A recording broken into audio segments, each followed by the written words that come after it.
Hey guys, welcome back to my channel, and today we have a good old-fashioned book review for you guys.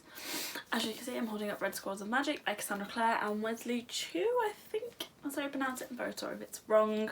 But yeah, so today, it's been a while since I've actually filmed a book review. I've written up this review as well, so if you want to go over to my blog and check that out, then you can do. But for the meantime, I'm just going to speak about it and all of that and let you know my thoughts, feelings, expectations and everything that I had concerning this book.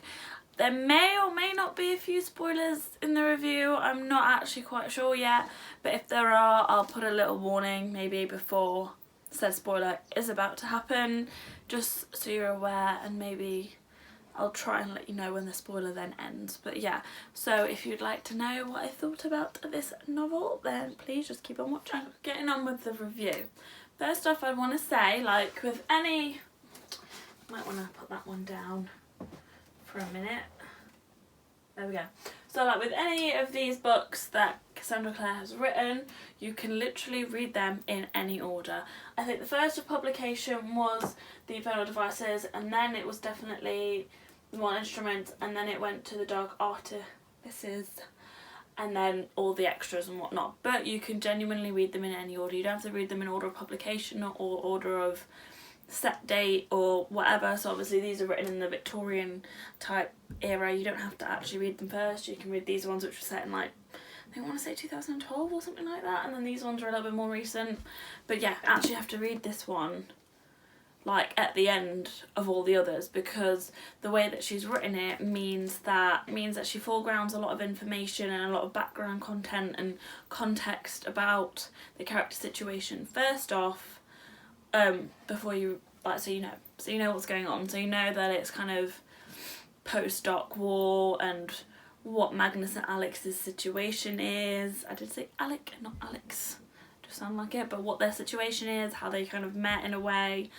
So if you have read these ones, then you know, like, you've remembered it and you're like, oh right, yeah, they're referring to this time and this time. So to those of us that have read all of these, it can be a little bit annoying just because you want the story and the plot to move on a little bit more, but obviously she has to foreground more information for those who are first time readers to the whole world. Yeah, so to those of us who have already read it, it is a little bit annoying because it's just like, come on, can we get on with it? I know this already, why are we saying this, etc, etc. But it doesn't take away from the plot too much. It's just like, I'd rather not have it in there, but that's because I read it, but I see why she's done it, so there we go. I think Malik is by far one of my favourite ship couples there is. They're just so innocent and so just like cute, and I say innocent, but like Magnus is like God knows how many century-year-old warlock or whatever, but yeah, do you know what I mean? They're just so new and so fresh and so untouched and corrupted by the world around them, so it's really nice to actually see their love story develop and unfold, and just kind of how they go through all the awkward little bits and bobs, you know, like introducing like new things to each other, getting to know each other, going on holiday for the first time with each other. There's so many little bits and bobs that are so mundane to us, and so like you would think, oh, a warlock and a shadow hunter, they're not going to have the normal experiences, but I like the way that Cassie has done it so that they do have the normal human experiences of awkwardness and that sort of thing. And it's quite strange as well because obviously Magnus is a century-year-old person and Alec is, I think, only like 18, which I always forget in the stories. I always think they're like 26 or something, but it's quite cute to see how their relationship and how their different personalities come in and come out dependent on each person, how they bring out those things through each other. As always, Cassandra Clare's setting descriptions are on another level. Honestly, I like her intertextual references to all the other books and characters and whatnot, and how she's got Katrina Loss, is it Katrina Loss? Ragnar Fell all mentioned in there, and then she's got Rafael Santiago and all the New York clan vampires and all that kind of integrated and woven into the story as like secondary characters to the wider picture of Magnus and Alec. I really love that. I'm in awe of how she integrates all of these stories together. I can just imagine having one big whiteboard or room in her house full of post-it notes and story arcs and whatnot, and it honestly blows my mind how she thinks to put them together. But I love, excuse that person wheeling their wheelie bin in. I'd say you can definitely tell that this story is co-written purely because the style is just a little bit simpler, and like everything is what do I say?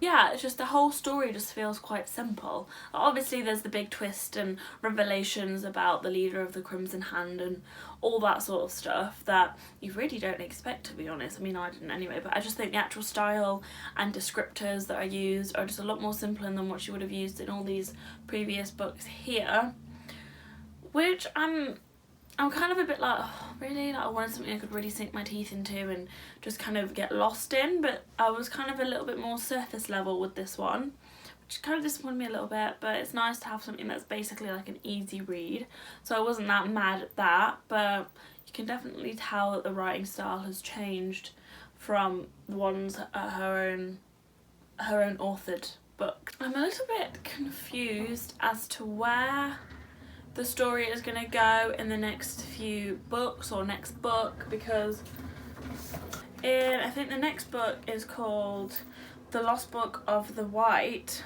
and so I'm quite interested to see what would come after this, purely because the ending wrapped up quite well, that from what I can remember. Okay, what do you remember? Concerning Magnus and Alec themselves, the story wraps up really just nicely. At the end of a storybook, it was all kind of happy ending and all that. Alright, okay, that's a bit of a spoiler, I'm sorry. It wrapped up really nicely, happy ending type situation, but it's kind of like one of those films where all the main characters think, what is the media phrase for it? I can't remember. Anyway, so where all the characters think that everything's all good, but then it kind of flicks to a different scene with the villain, whereby they've got something that will then destroy the character's happiness. Does that make sense? So it's like when the reader or the viewer is exposed to information that the characters do not yet have, so they're able to, like, you know, go, oh my god, as if, why don't they not know that type thing, yeah? So in that regard, yeah, it wraps up quite nicely, but I don't know kind of how she's going to go with it. In all honesty, I have no idea of where she's going to go with it. Normally you kind of can guess a little bit, but I have no clue whatsoever. So yeah, I mean, I really liked it. It was good. I'm so glad. I need to go get Tales from the Shadow Market now. I mean, this woman does not stop churning out books. I swear to God. I mean, I'm not mad, but my bookcase is a little bit mad because she's taking up everything. And so overall, I really liked the book. I mean, how can I not? I'm obsessed with Cassandra Clare. Like, maybe the review is slightly biased, but I don't think it is. But I just love the world that she's created and how everything intertwines, interweaves with each other and all that sort of stuff. But to be honest, I could have done with this book to have been a lot fatter. I mean, have we seen the portfolio? I mean, a lot of them are quite big. So I could have done with it to be a lot fatter. I mean, it was only about 300 pages. But overall, I really like this book. You should go out and buy this book because it is wonderful. Got another point. I love the LGBTQ, I think that's right, representations in the book. I just love them. I remember going to her book signing for, which one is it? Queen of Air and Darkness. And how one of the questions was like how she thought about it, and it was more talking to people from the LGBTQ community and getting their own experiences and getting them to read through it and seeing like if it was accurate to them, basically. And I just really liked it.